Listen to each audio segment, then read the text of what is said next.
नमस्कार RJD rutting channel को आपको स्वागत। घर खोला देखी सबु सुना गहना लुटि नेले महिला भिकारी।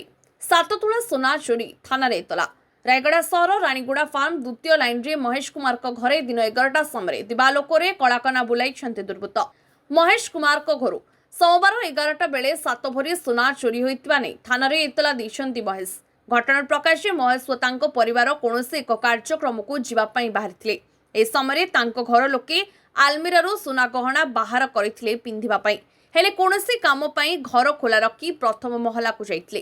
फेरिबा बेले घरे केही पसी सुना चोरी करि नैथिबा देखिया को पाइथिले। एने पुलिस एतला देबा परे पुलिस एसआई मनोज सेना ओ टीम आसी तदंत आरंभ करथिले। तदंत बेले सीसीटीवी फुटेज उक्त समय जने गर्भवती महिला तांको घरे पसी किछि समय बाहरी जाइथिबा देखिया को पाइथिले पुलिस। तेबे पुलिस वर्तमान उक्त महिला को खोजुथिबा नै जणा पड़छि। प्रकाश साउकी रायगड़ा सहर बाहर को आसे बहुत फेरीवाला और खुचरा बेपारी दिन में सामग्री बिक्री करी रात्रि चोरी करथांती। वर्तमान एभली दिन में चोरी करबा लोकों मन में भय सृष्टि करिछि।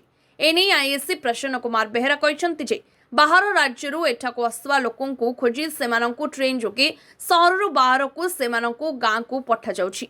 तेबे लोके मध्य सचेतना रहिबा सहित भड़ाटिया समस्त सठिक सूचना संग्रह करी पुलिस निकट में दाखल करने को अनुरोध कर जहाद्वारा पुलिस नजर रखा सहित सेमानंकर सत्यासत्य जांच करी कार्यानुष्ठान ग्रहण करने को सुविधा हेबो बोली आईएएस बेहेरा कहते।